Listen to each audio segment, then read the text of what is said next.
Now with the crock pot, everyone knows it as kind of the slow cooker. So I always like to talk about the many other functions it can serve in the kitchen as well.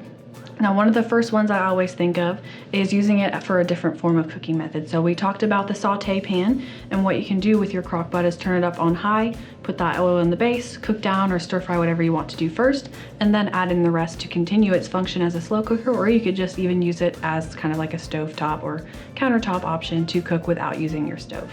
So I think it's a very helpful option and one of the many ways that it can be helpful. Another thing that it can do is just act as a warming station to keep your food hot during a buffet or a big family event, and it's very helpful to use it in that setting as well. And then additionally, you can also use it to keep beverages warm or just in general as a part of your buffet line. So it's very helpful and has a lot of different roles besides that 16-hour cook time. So there's all kinds of things that you can cook in the crock pot, from your regular, typical proteins and roasts to also cakes and desserts, and all kinds of things can be made in these types of settings. So there's all kinds of ways that you can utilize it, and protein's my favorite because it comes out always the most tender with that more long and slow cook that we see with the slow cooker. The general recommendations for cook times for different proteins in the crock pot really depends on which one that you're using. Generally what we look for is making sure that all the protein within that container is getting to the food safe recommended temperature.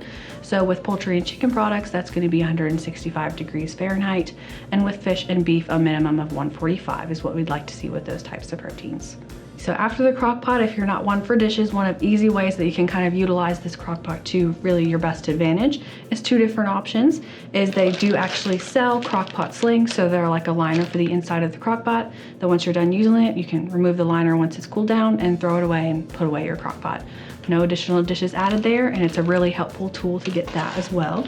And then you can also go with the classic tinfoil wrapping around the edges of the pot. I always recommend just to keep the tinfoil on the outside and to not put it down into the base of the crock pot just because it gets a little too hot. But those are two easy ways to avoid extra dishes, and if you like that method, that's going to be really helpful for you.